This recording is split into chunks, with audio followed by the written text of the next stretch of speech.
Tayo nagbabalik po dito sa ating munting channel sa Mil Soriano TV 29 po. Ayan, maganda nga po sa lahat ng ating mga kolektor, mga numismatis po at mga batikang mga kolektor. Special shoutout natin ang mga iniidolo natin mga kolektor dyan. Ayan, Kanime Onay Abi Reyes po and Waray Coins TV, Rafael Paredes.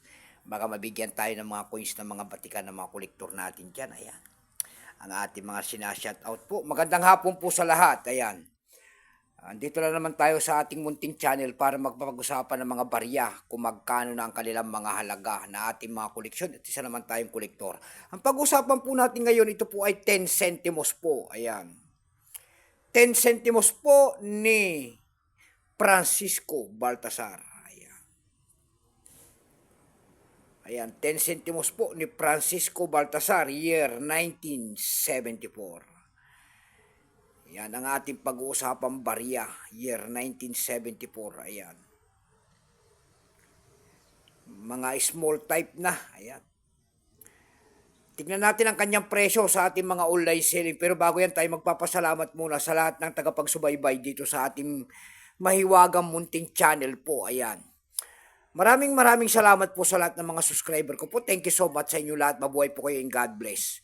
Maraming salamat din po sa lahat ng manonood ko doon sa ating FB page, Samuel Soriano po.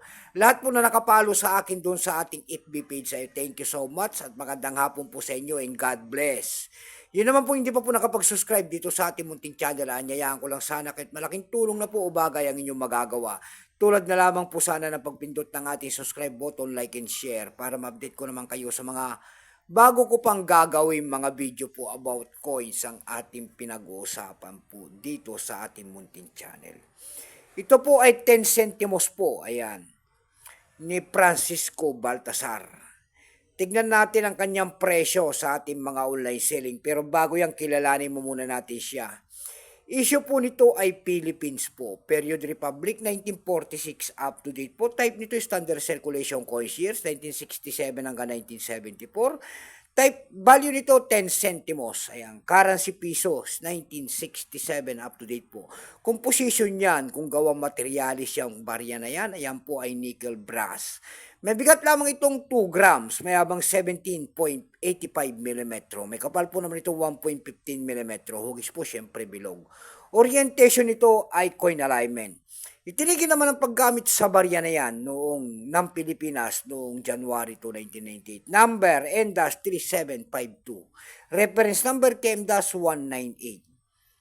Ayan. Ito pong year 1974 na ito po ay Denver and San Francisco Mint. Hindi po gawa dito sa Pilipinas yan. Ayan. Kung ilang piraso naman ang pinagawa sa barya na hawak natin, ito po ay 60,208,000 piraso po. May price na rin po yan doon sa ating numista.com kung tawagin ng ating mga kolektor, binigyan na po ng presyo. Yung kanyang very fine kung tawagin nila ay 13 pesos. Yung kanyang extra fine 13, almost uncirculated 43. Uncirculated nito ay 43 pesos din. Dako tayo sa kanyang mga presyo sa ating mga online selling. Ayan. Doon sa ating eb.com po, ayan. eb.com, tindahan po ng mga coins pandaigdigan. Sa eb.com po, mayroon na tayo nakitang nagbebenta nito ng $15.54. Nasundan po ito ng $7.20. Yung pinakamababa po doon na bintahan ay $2.58. Dako naman tayo sa eb.com PH. Ayan. Sa eb.com PH po, mayroon tayo nakita nagbebenta nito ng 334 pesos. Nasundan po yan ng 173. Dako naman tayo sa Carousel PH naman po, pangatlong website natin pinuntahan para magtingin-tingin ng kanyang presyo. Sa Carousel PH po, mayroon tayo nakita nagbebenta doon ng 50 pesos. Nasundan po yan ng 35 pesos. Yung pinakamababa po doon ay 20 pesos na nabintahan. Ayan lamang po ang ating may babagay sa kanyang presyo po. Keep safe po sa ating. God bless.